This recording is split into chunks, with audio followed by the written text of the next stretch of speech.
Hi friends, welcome back to my YouTube channel math versus math 2। আজ আমরা class 11-এর গুণোত্তর প্রগতি প্রশ্নমালা 9C এই চ্যাপ্টারের পরবর্তী নতুন কিছু অঙ্ক নিয়ে কথা বলবো। যদি তোমাদের এই ভিডিওটা ভালো লাগে তবে তোমরা অবশ্যই ভিডিওটাকে লাইক করতে পারো, আর যারা আমার এই চ্যানেলে নতুন আছো তারা অবশ্যই এই চ্যানেলটিকে সাবস্ক্রাইব করে দিয়ে পরবর্তী ভিডিও নোটিফিকেশন পাওয়ার জন্য বেল আইকনটিকে প্রেস করে রাখতে পারো। তাছাড়া তোমরা যদি ক্লাস 11-এর সমান্তর প্রগতি এই চ্যাপ্টারের অঙ্কগুলো দেখতে চাও তো আমার আর একটা চ্যানেল আছে ম্যাথ ভার্সেস ম্যাথ, যেটা আমার মেন চ্যানেল, সেখানে গিয়ে দেখতে পারো। তার লিঙ্ক তুমি ডেসক্রিপশনে পেয়ে যাবে। তো চলো আজ নতুন কিছু শেখা যাক। এর আগে আমি এই চ্যাপ্টারের 32টা পার্ট আপলোড করেছি, এটা হবে 33 নম্বর পার্ট।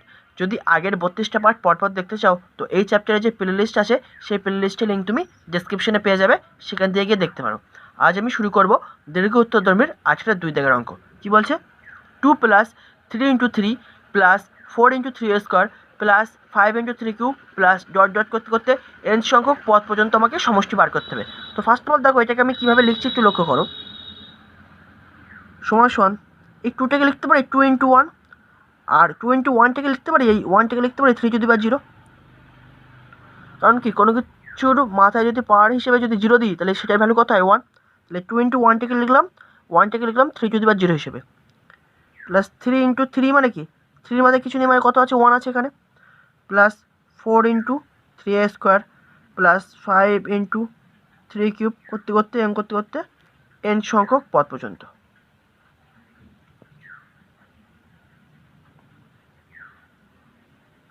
আমাকে এই সমষ্টিটা বার করতে হবে। তো ফার্স্ট অফ অল এটা একটা শ্রেণী, এই শ্রেণীটার আমি nতম পদ আর n-1তম পদটা আমি বের করব। ঠিক আছে, কীভাবে বের করব? এদের মধ্যে যে সিমিলারিটি আছে প্রত্যেকটা পদের মধ্যে, সেই পদের সিমিলারিটি থেকে আমরা এই nতম পদ আর n-1তম পদটা বের করতে পারবো। তো ফার্স্ট অফ অল দেখো প্রত্যেকটা পদ দেখো দুটো করে সংখ্যার গুণফল।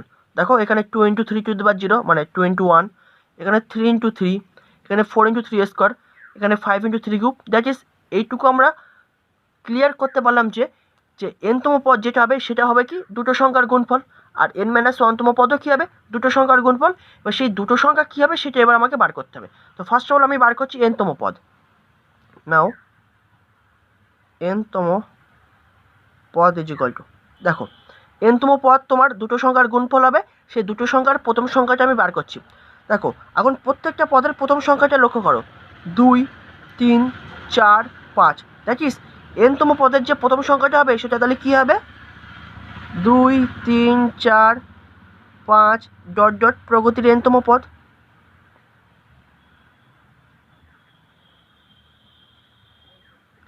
ইন্টু এবার nতম পদে যে দ্বিতীয় সংখ্যাটা থাকবে গুণাকারে, সেই দ্বিতীয় সংখ্যাটা এবার আমরা দেখব। দেখো এখন এবার প্রত্যেকটা পদে তুমি দ্বিতীয় সংখ্যাটা লক্ষ্য করো, এখানে তোমার 3⁻0, এখানে 3⁻1, এখানে 3 স্কোয়ার, এখানে 3 কিউব।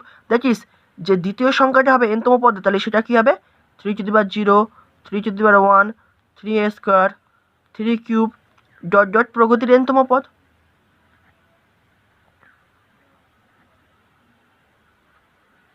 এবার আমি এই পদগুলোকে বার করে নেব। তাহলে বা nতম পদ ইজ ইকুয়াল টু তাহলে কী লিখতে পারি? দেখো এটা একটা সমান্তর প্রগতি, তাই সমান্তর প্রগতির nতম পদ বের করার ফর্মুলা কি? এই যে a + n-1 × d, যেখানে a হলো তোমার প্রথম পদ আর d মানে কি সাধারণ অন্তর। তাহলে এখানে প্রথম পদ কত আছে? 2, তাহলে এর জায়গায় 2 প্লাস n-1 ইন্টু d মানে কি বলেছি? সাধারণ অন্তর। অন্তর মানে কি প্রত্যেকটা পদের মধ্যে গ্যাপ কত করে? 1, তাহলে সাধারণ অন্তর এখানে কত হবে? 1 ইন্টু। এবার এটা দেখো এটা একটা গুণোত্তর প্রগতি তৈরি করেছে, কারণ কি একটা নির্দিষ্ট সংখ্যা গুণ করে করে পরবর্তী পদগুলো আমরা পাচ্ছি। এবার আমরা কি জানি গুণোত্তর প্রগতির nতম পদ কি হয়? a × r⁴n-1, যেখানে a হলো প্রথম পদ আর r মানে কি সাধারণ অনুপাত। তাহলে এখানে প্রথম পদ কত আছে? 3⁻0 ইন্টু r মানে কত বলেছি? সাধারণ অনুপাত। বা দেখো কত গুণ করে করে এগিয়ে যাচ্ছে, 3 গুণ করে করে এগিয়ে যাচ্ছে না? তাহলে এখানে সাধারণ অনুপাত কত হবে? 3 পাওয়ারে n-1। তাহলে আমরা ফাইনাল কত পাচ্ছি? 2 + n-1 ইন্টু 3⁻0 মানে তো 1 ইন্টু 3n-1 সমান সমান, তাহলে এটা ক্যালকুলেশনগুলো কত পাবো? n+1 into 3n-1। তাহলে এটা হয়ে গেল যে এই শ্রেণীটার nতম পদ। এবার ঠিক একরকমভাবে আমি n-1তম পদ সেটাও বার করে দেবো, তাই সেই nতম পদের আগের পদটা। তাহলে নাও n-1তম পদ ইজ ইকুয়াল টু সেমভাবেও করবো। এখানে যেমন এনতম পদ বার করার জন্য কী করেছিলাম 2 3 4 5 ডট ডট প্রগতির এনতম পদ into 3 two the power 0 3 two the power 1 3 square 3 cube dot dot প্রগতির এনতম পদ। জাস্ট এখানে এনের জায়গায় কত লিখে দেবো n-1, ঠিক আছে। তাই লিখো তাহলে 2 3 4 5 ডট ডট ডট প্রগতির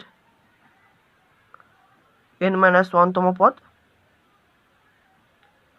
ইন্টু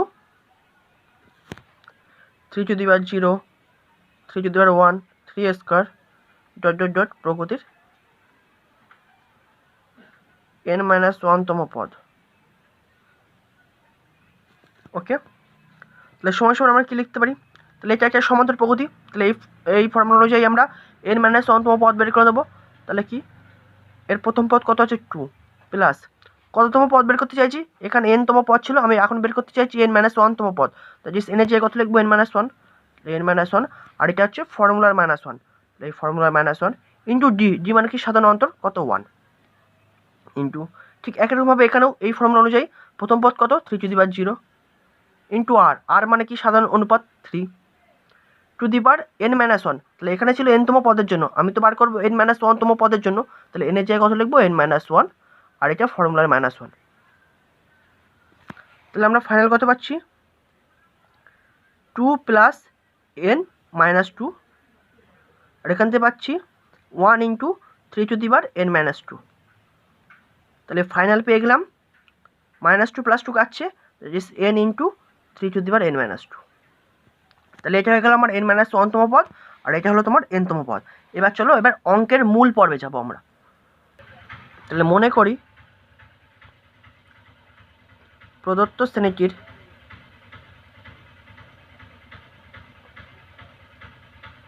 n সংখ্যক পদ পর্যন্ত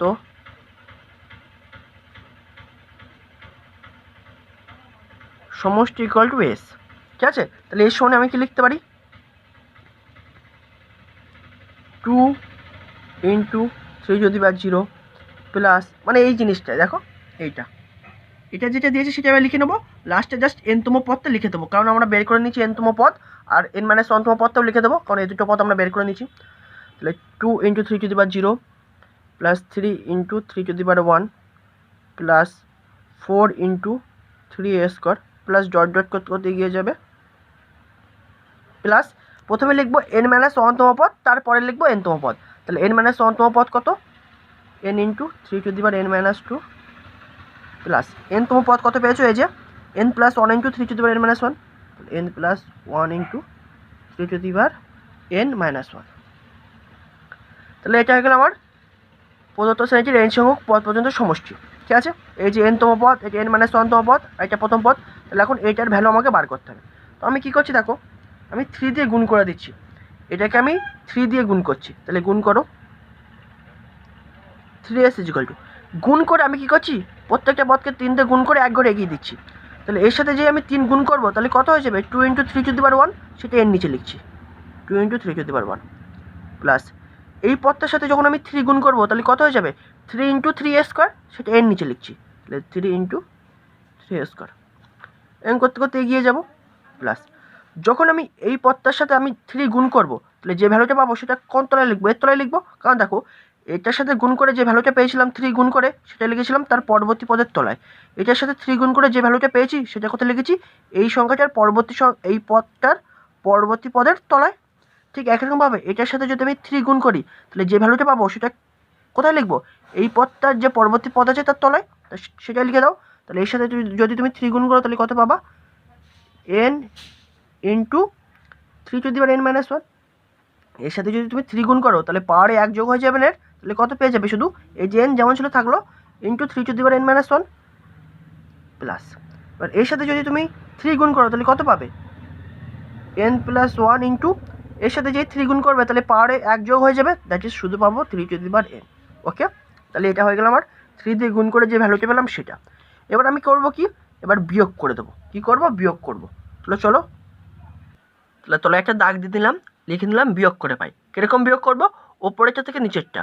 তাহলে ওপরেরটা s, নিচে 3s, তাহলে বিয়োগ করলে কত পাবো -2s সমান ওপরেরটা বিয়োগ নিচেরটা, তাহলে নিচে কিছু নেই মানে 0, তাহলে কত পাবো 2 × 3⁻0, তাই লিখে দাও 2 × 3⁻0, বা শুধু 1ও লিখতে পারো, কারণ 3⁻0 মানে তো 1 হয়, প্লাস ওপরেরটা বিয়োগ নিচেরটা, তাহলে কত পাবে দেখো একবার এখানে তোমরা চেক করে নাও, দেখে নিতে পারো।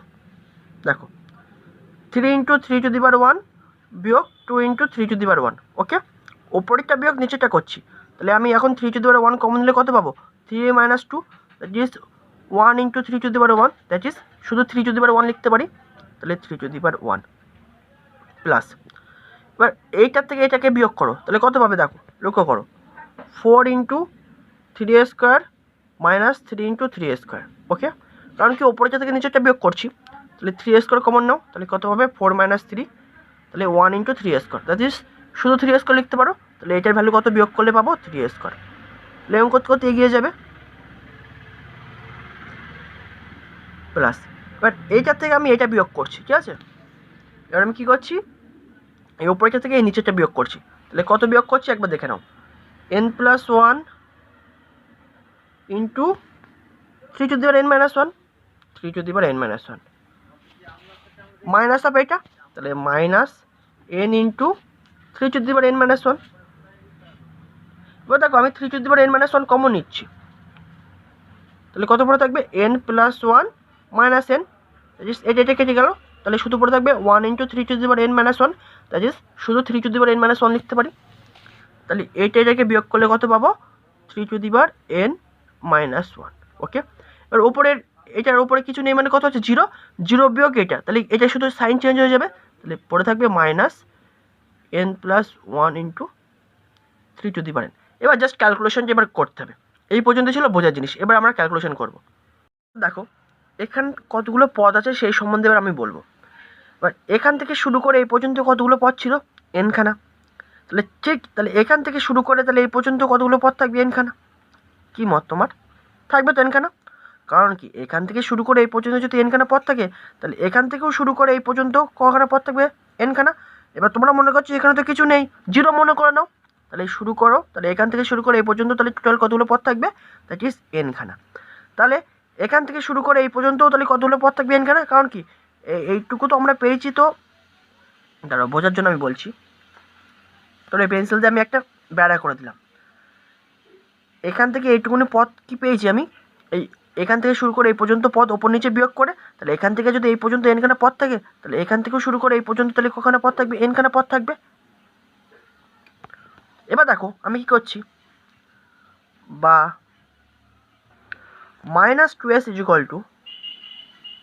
2 × 1 2, তাহলে 2টাকে বাদ দিচ্ছি, বাদ দিলে 3⁻1 + 3a² প্লাস ডট ডট করতে করতে plus 3⁻n - 1 minus n + 1 × 3⁻n। তো দেখো এখান থেকে শুরু করে এই পর্যন্ত কখানা পদ ছিল n খানা, তাহলে এখন এই 2 এর পরে প্লাস হবে, প্লাসটা মিস হয়ে গেছে, তাহলে 2 + 3⁻1 + 3a² প্লাস ডট ডট করতে করতে প্লাস 3⁻n - 1, তাহলে এখন এই 2টাকে বাদ দিলাম, তাহলে এখান থেকে শুরু করে এই পর্যন্ত কতগুলো পদ থাকবে n - 1খানা, কারণ কি 2টাকে ধরে আমার এই পর্যন্ত পদ ছিল টোটাল n খানা, এখন আমি 2টাকে আলাদা করে দিয়েছি, তাহলে প্লাস এখান থেকে শুরু করে এই পর্যন্ত তাহলে কখানা পদ আছে n - 1খানা, তাহলে এটা দেখো একটা গুণোত্তর প্রগতি বা গুণোত্তর শ্রেণী তৈরি করছে না, তাহলে যেখানে আছে n - 1খানা পদ, তাহলে n - 1খানা পদের সমষ্টি এবার আমরা লিখব, তাহলে বা -2s = 2 প্লাস, এই সমষ্টিটা আমরা এই ফর্মুলা অনুযায়ী লিখবো, আমরা কি জানি গুণোত্তর প্রগতির n সংখ্যক পদের সমষ্টির ফর্মুলা কি হয়, a × r⁻n - 1/r - 1, তাহলে এখানে a মানে কত প্রথম পদ, r মানে কি সাধারণ অনুপাত, তাহলে a মানে কত এখানে প্রথম পদ 3⁻1 × r⁻n, তাহলে r মানে কি সাধারণ অনুপাত, অনুপাত কত 3 করে করে বাড়ছে, গুণ করে করে আসছে, তার মানে 3 তোমার হচ্ছে সাধারণ অনুপাত, এখানে n সংখ্যক পদের জন্য ছিল, তাহলে কিন্তু এখান থেকে এই পর্যন্ত কতগুলো পদ আছে n - 1খানা, তাহলে পাওয়ার n - 1 -1 by r - 1, that is আর কত পেয়েছো 3 -1 মাইনাস অফ এটা n + 1 × 3⁻n। এবার এটাকে জাস্ট ক্যালকুলেশন করব, আর কিছু বলার নেই, বা -2s = 2 প্লাস, 3⁻1 মানে কি লিখতে পারি 3, আর 3 - 1 মানে 2 × three to the power n minus ওয়ানটাকে লিখতে পারি three to the power n by three to the power one, সূচকের নিয়ম অনুযায়ী minus one minus of n plus one into three to the power n. Okay, তাহলে বা minus two S is equal to two plus three by two into, তাহলে এবার এই বিয়োগটা করো, তাহলে কত পাবো three to the power n minus three to the power one মানে কি থ্রি লিখতে পারি শুধু by three minus n plus one into three to the power n, বা minus two S is equal to two plus, দেখো এই three আর এই থ্রি কেটে যাচ্ছে, that is half into three to the power n minus three minus n plus one into three to the power n, বা minus two S is equal to two plus, এবার হাফটা এর সাথে গুণ করে দাও, তাহলে half into three to the power n minus three into half মানে three by two minus n plus one into three to the power n, বা minus two S is equal to two minus three by two plus half into three to the power n minus n plus one into three to the power n লিখতে পারি, বা minus two S is equal two, তাহলে এটাকে বিয়োগ করো, তাহলে দুই দুগুণে চার বিয়োগ তিন বাই দুই প্লাস, দেখো এখানেও three to the power n আছে, এখানেও three to the power n আছে, তাহলে three to the power n common নাও, তাহলে কী পড়ে থাকছে হাফ মাইনাস অফ এটা, তাহলে মাইনাস খাই দাও minus n minus one. Okay, বা minus two S equal to কি লিখতে পারি one by two plus three to the power n into, ওটা এটাকে বিয়োগ করো, তাহলে কত পাবো one minus two n minus two by two. Okay, তাহলে আমরা এখান থেকে লিখতে পারি, বা minus two S equal to half plus three to the power n into, এখান থেকে কত পাবো তাহলে minus two n minus one by two, পুরো স্টেপ বাই স্টেপ ভেঙে করে দেখাচ্ছি তোমাদের আমি। তাহলে বা minus two S equal to half, এখান থেকে মাইনাস কমন নাও, তাহলে মাইনাস কমন দিলে এটা মাইনাস হয়ে যাবে three to the power n into, এটা হয়ে যাবে two n plus one by two. তো আমার দরকার এস এর ভ্যালু, তাহলে এখান থেকে আমি কি লিখতে পারি, বা এস ইজ ইকুয়াল টু, যে মাইনাস টুটা এর নিচে চলে আসবে, তাহলে one by two into minus two minus three to the power n into two n plus one by two into minus two, তাহলে বা এস ইজ ইকুয়াল টু কত হচ্ছে মাইনাস ওয়ান বাই ফোর, এই মাইনাস মাইনাস প্লাস হয়ে যাচ্ছে, আর two into two four into three to the power n into two n plus one লিখতে পারি। তাহলে বা এস ইজ ইকুয়াল টু, এখন ওয়ান বাই ফোর কমন নিচ্ছি, কমন নিয়ে এই পার্টটা আগে লিখছি যেটা পড়ে থাকবে, তাহলে কত পড়ে থাকছে three to the power n into two n plus one, এটা মাইনাস ওয়ান। তো এটা হবে এই অঙ্কের অ্যান্সার। আমার তো এস এর ভ্যালুই দরকার ছিল। তো আশা করি এই পর্যন্ত তোমরা বুঝতে পেরেছো। নেক্সট ভিডিও আবার পরবর্তী নতুন কিছু অঙ্ক নিয়ে কথা হবে। Thanks for watching.